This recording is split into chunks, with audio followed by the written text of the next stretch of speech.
প্রশিক্ষণ বিমান, একটি জনবহুল স্কুল কলেজ, আর মাত্র কয়েক সেকেন্ডের ব্যবধানে পুরো ভবনটা হয়ে গেল ছিন্ন ভিন্ন। ঢাকার মাইলস্টোন কলেজের ভিতর দিয়ে ভেদ করে ঢুকে পড়ল জেট। 20 জন মারা গেছেন, শতাধিক আহত।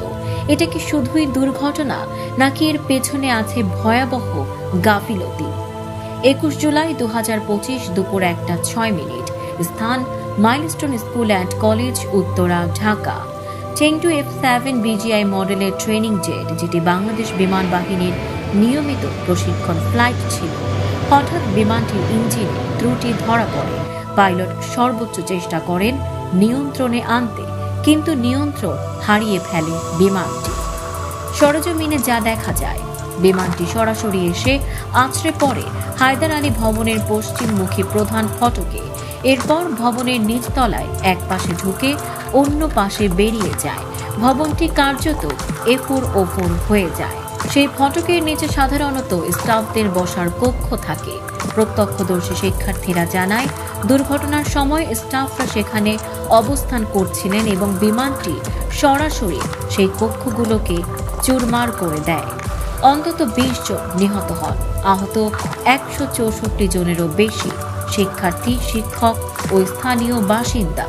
ভবনের জানালা ভেঙে উড়ে গেছে, দরজাগুলো ছিটকে পড়েছে। কয়েক মিটার দূরে রক্তাক্ত শরীর পড়ে আছে চতুর্দিকে। আমি সিঁড়ি দিয়ে উঠছিলাম, হঠাৎ চারপাশ কাঁপতে শুরু করে। তারপর শুধু আগুন আর চিৎকার। তৎক্ষণাৎ ফায়ার সার্ভিস, সেনাবাহিনী, বিজিবি, রেড ক্রিসেন্ট, থানা পুলিশ ও স্বেচ্ছাসেবীরা অভিযান শুরু করে। ফায়ার সার্ভিসের কর্মীরা বিমানটির ধ্বংসাবশেষ কাটতে শুরু করে বিভিন্ন যন্ত্রপাতি দিয়ে, যেন ভেতরে আটকে পড়া কাউকে উদ্ধার করা যায়।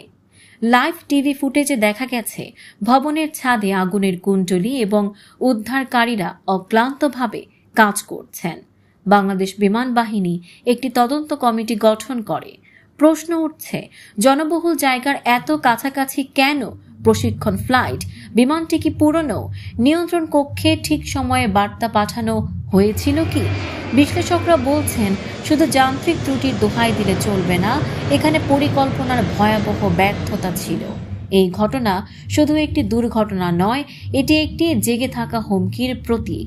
একটি প্রশিক্ষণ জেট কিভাবে একটি স্কুল ভবনকে ফুঁড়ে ঢুকে যায়, এই প্রশ্নের জবাব দিতে হবে সংশ্লিষ্টদের। আপনি কি মনে করেন এটা শুধুই দুর্ঘটনা, নাকি কারো গাফিলতির ফল? মন্তব্যে লিখে জানাতে ভুলবেন না।